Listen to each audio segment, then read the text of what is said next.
Good morning. Today on Spotlight, we continue a long-standing Spotlight tradition of traveling to Lansing and sitting down for an end-of-the-year conversation with Michigan's governor. But this year, we added a little twist, an exclusive interview with Governor Gretchen Whitmer and Lieutenant Governor Garland Gilchrist. Their only end-of-the-year interview side by side. Their thoughts about their very first year in office together. That's coming up. And before this program is over, we'll also introduce you to Michigan's first puppy. His name is Kevin. It's Sunday, December the 22nd. I'm Chuck Stokes, and this is Spotlight from the Governor's Mansion.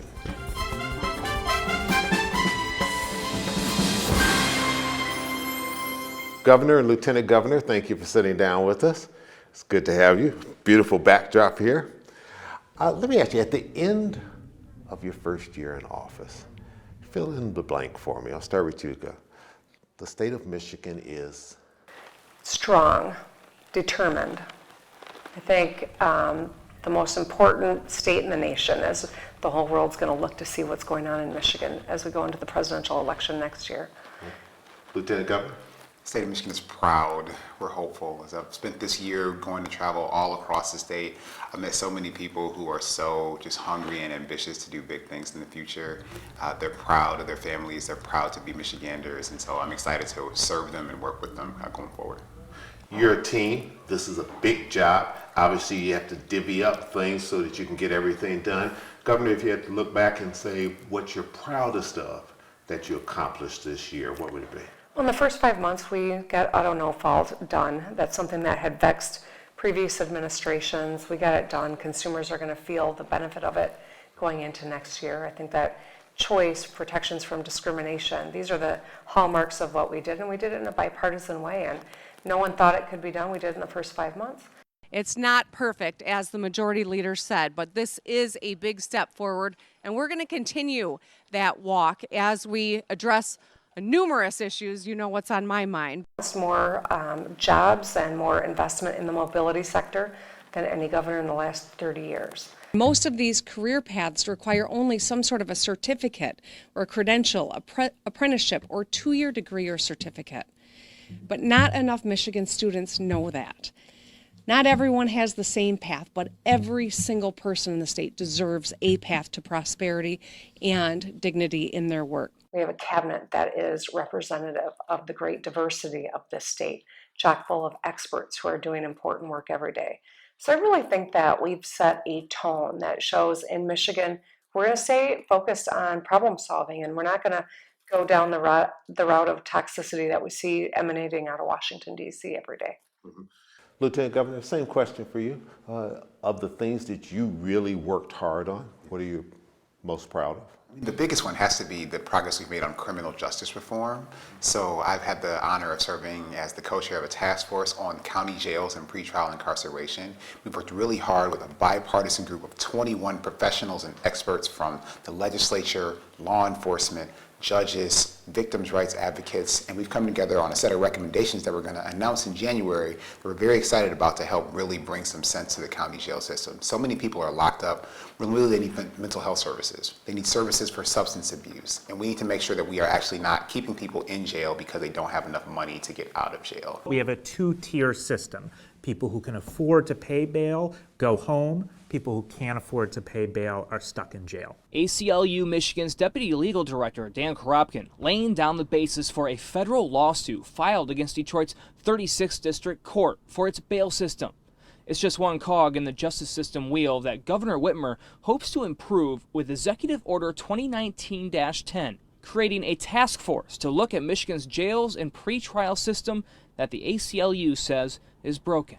I'd say the second thing is I was able to work with people all across the state to travel to 19 cities on a tour about improving quality of life in cities. We talked about and heard solutions from people on the ground about creating generational economic opportunity, increasing access to affordable housing, and environmental justice. So these were some really great conversations that are going to lead to some really great policies and solutions. Your biggest challenge, what kept you awake at night? What made you lean over to your husband and say, oh man, I got to really get up out this bed tomorrow? Well, I've inherited some things. I think the first year of any administration, you're getting your arms around everything that you inherited, right? This is 48,000 state employees that are doing work that touch people's lives in the most intimate and important ways. That whether it is some of the challenges in our school districts, or it is continuing to make sure that people of Flint can one day trust their government again.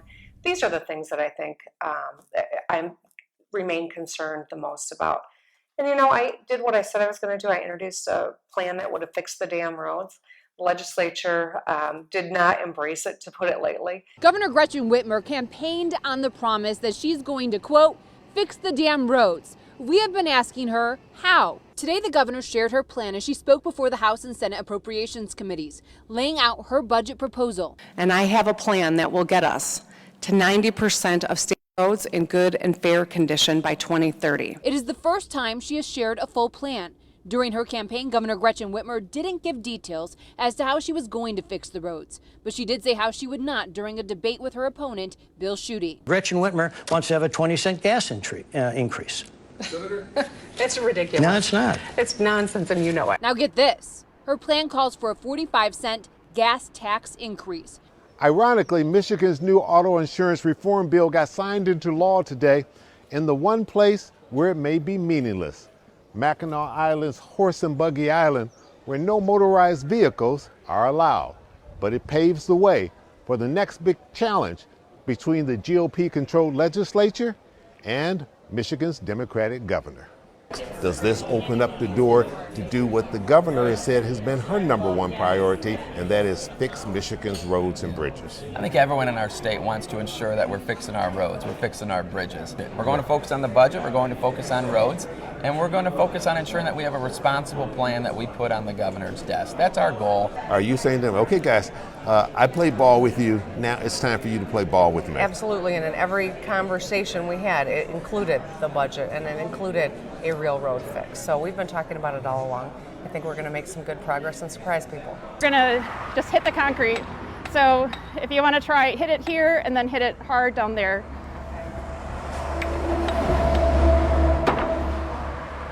That is, so from visual perspectives, you can't tell, right? Looking at this concrete looks good, but you can tell when you hit it, that is bad delaminated concrete. And I don't want to see us close bridges because they're just too dangerous to continue to leave open. And I don't want to see a chunk of concrete crash through someone's windshield and kill them. That's what we're talking about here. I didn't create this mess, but we need to be serious about fixing it, and that's what I'm trying to get done. I had to use the line item veto to try to clean up budgets that were a complete mess, built on phony numbers. Seated in her office, clutching a ruler and speaking to Michiganders, Governor Gretchen Whitmer sounding off about $947 million she's rejecting in the form of 147 budget line items. Using funds in the wrong way, usurping executive power.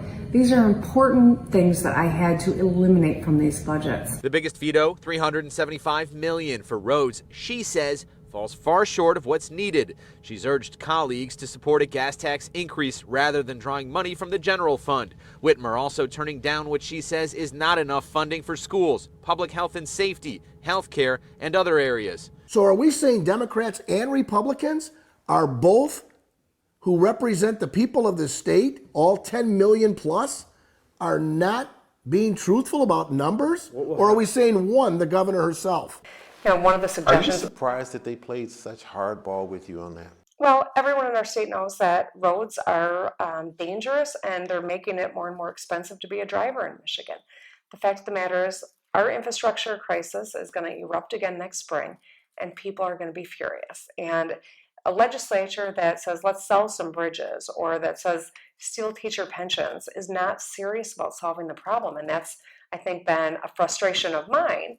But also, I think that's what the people of Michigan are going to feel as they think about what they're going to do next year when they go to the ballot box. Have you given up on the 45-cent gas tax and on the road problem? Have you just said, I just got to move this to the back burner and work on other things because they're not buying it? Well, I've suggested that anyone who's on the ballot next year better be able to explain what they did or didn't do when it comes to infrastructure, because that is the number one issue that people are concerned about in our state. I wouldn't want to be on the ballot saying that I want a dirt road state. I would want to be able to say I did something.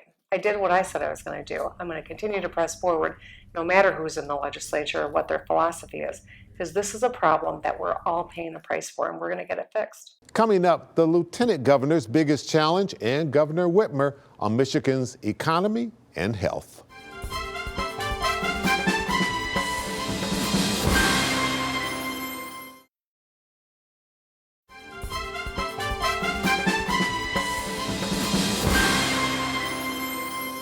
Lieutenant Governor, after a year in office, what is it you know now that you wish you had known on the campaign trail that maybe would have prepared you for what was your toughest assignment? Well, I think that one of the most important lessons that I've learned is the importance of building relationships. I will say that I've been pleasantly surprised. You know, this is my first real work in Lansing as being a Detroiter and not being in government before, and the relationships matter. It's not a huge hurdle to get over. I mean, to just be dumped into, okay, I'm Lieutenant Governor now of the state, and I've never held a political office. It's an exciting opportunity. You know, people have been very generous with their time and been willing to help build relationships. So I spent a lot of time going all across the state to meet people where they are. And so I would say that the biggest lesson here is that just how much time that takes and how much time that's worth. And so I've tried to invest a lot in that. The way I've structured my schedule is to be able to go and meet people in communities all across the state, up north, down in Monroe, in Detroit, on the west side of the state, and doing so has really helped prepare me to be the best public servant that I can be.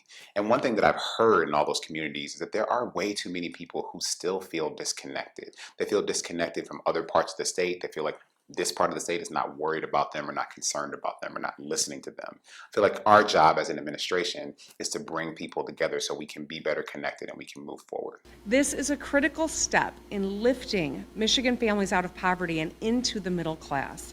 According to United Way's Alice report, right now 43% of Michigan households struggled to just afford the necessities. And I'm talking about housing and putting food on the table. The economy, unemployment is at a record low. However, if you look at people of color, the figures are different. Certainly not the same low numbers, but if you listen to the President of the United States, he would say it's better than it's been in 50 years, and America as a whole and people of color are doing better now under his administration than any past administrations. Agree or disagree, and your feelings about our economy?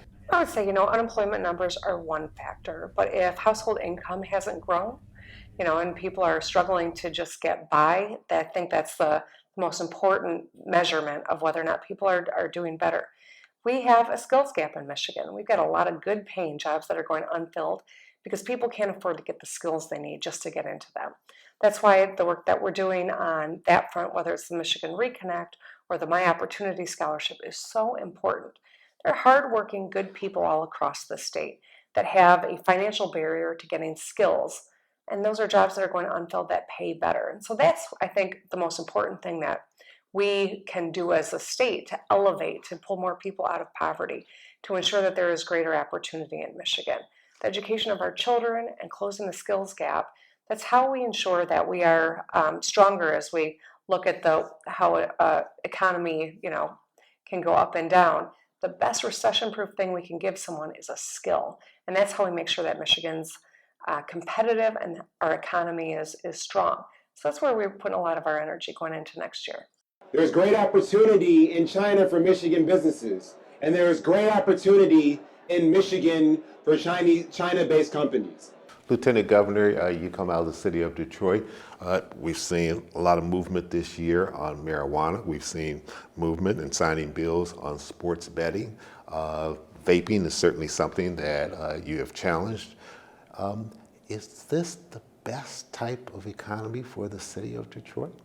I think that what's important is people in Detroit need to feel like they have access to the full economy and feel like whatever their dreams or aspirations, whether they're going to be entrepreneurs or want to be have a career in a company, large or small, that they feel like that's possible in Detroit and possible in the state of Michigan. So what our agenda is trying to do is make sure that we can open up as many pathways as possible for people. If they need training, we want to connect people to training. If you need higher education, connect people to higher education. We also don't want to have any barriers if someone wants to exercise their skills in a particular particular way. It's one of the reasons why the bill that I had the honor to be able to sign as my first bill was about opening up the ability to sell insurance to people who had previously had criminal backgrounds. That wasn't possible for people who had felonies before, but that says that, you know what, you are not defined by any mistake that you made, but instead if you work hard, if you meet the other requirements, you can go into this business and build something for your family and for the community. I think that's what's important in Detroit. Generational economic opportunity is about making sure that whatever you want to dream to be, that it's possible in Detroit and in Michigan. And we need to have that net be able to be cast as wide as possible. Governor, you want to add anything to that, particularly on this vaping fight that you've got going? Well, we have a public health crisis. Dr. Janae Caldoun came to me and said, you know, the evidence is real. We have to take action. Michigan was the first to lead. We found, you know, seen a lot of other states follow our lead. Even Donald Trump in the White House said that this was something that he thought made sense, at least at the time he did. But the fact of the matter is, there are young people that are being targeted by an industry that is getting them hooked to nicotine, and they're also inhaling carcinogens. We've seen 15-year-olds show up at the hospital with popcorn lung, a disease that makes it hard to breathe that they will cope with and confront for the rest of their lives because this industry is targeting our children. This isn't about adults who are trying to quit smoking. If that's all it was, then, you know, that's no problem. They wouldn't be putting all of these flavored vapes out there. But Fruit Loop vaping is targeted at children, and it's creating a nation of another generation of addicted kids in America, and that's why we thought it was important to take action.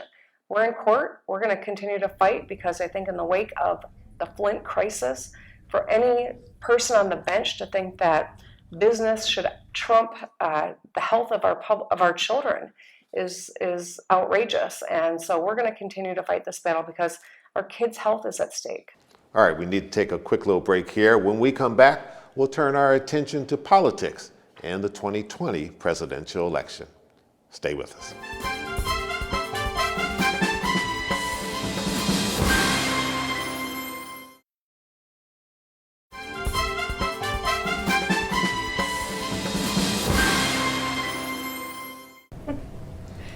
I can't answer that for you, said the starfish.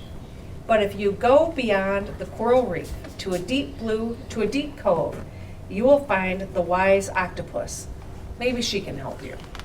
What's next? As you look to 2020, get ready, start thinking about preparing a State of the State address, knowing that it's going to be a highly political year with the presidential election, and Michigan is going to be, according to all the experts, one of the hotbed states. What's on your agenda?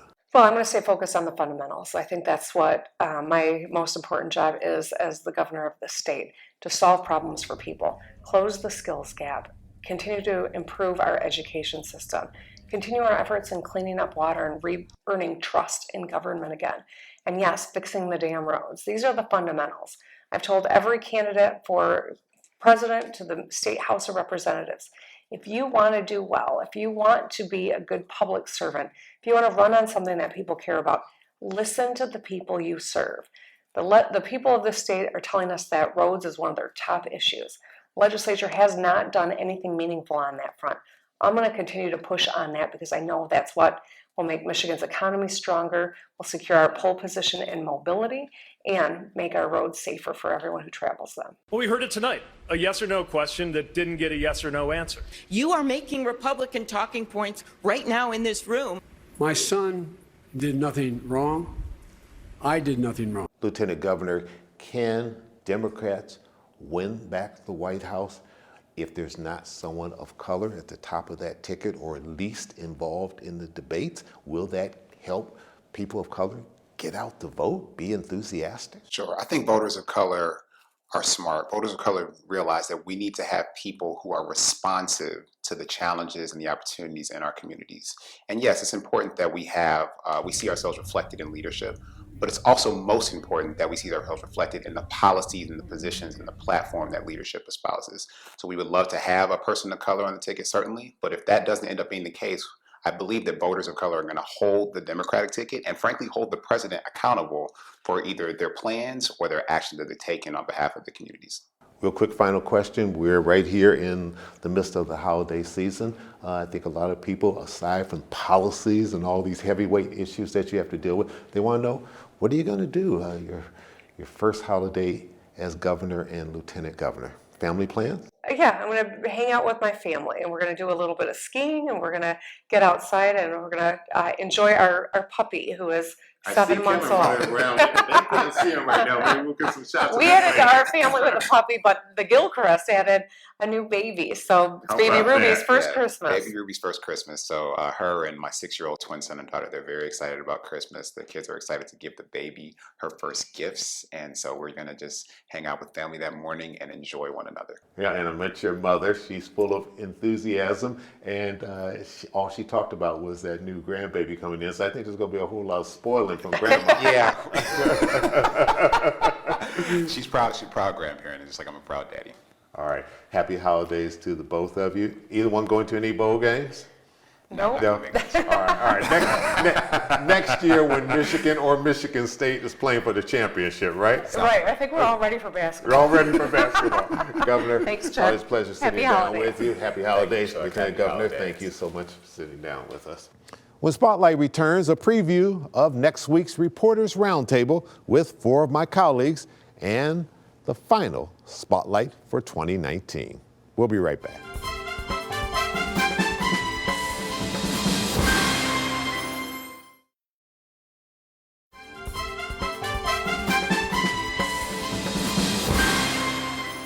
Welcome back. Next week, I'll have a fascinating conversation with 4 of my distinguished colleagues here at Channel 7. Here's a little preview. It's just sort of that overarching attack on credibility that is damaging on the whole, when really our mission is to give light, to expose the truth, and to hold people accountable when they need to be held accountable, not in a nasty way like happens on social media, but in a measured, researched, well thought out way. But I learned so much more from my colleagues that I thought I needed to know. And it's just so refreshing to be with these guys. And I think also with all the things that were relentless and just sometimes tiresome and hard to explain to people in layman's terms, we did a good job of, filling that out with some people that are really important, some lighthearted stories about people in our community that are doing creative and courageous things. People right here in our newsroom as also. And then, the lighten it up with a restaurant report card. Some guy drives by in this big 4-wheeler. He sees that it's us. He pulls over and stops, and he says, "I'm here to help you. I have a strap. I'm going to pull you out of this. And the reason I'm doing it is because I was on Andrea's restaurant report card, and she made me look great." Regardless of what year it is, the names change from year to year, but the stories are the same. Whether you're doing stories about police or politicians or hospitals or crooked businesses, at the end of the day, the themes are sadly very reminiscent from year to year. And I feel like, while this year was certainly a busy one and a relentless one, it was also a familiar one. Tune in next week for more of that end of the year conversation. I'm Chuck Stokes. Happy Hanukkah, Merry Christmas, and Happy Kwanzaa.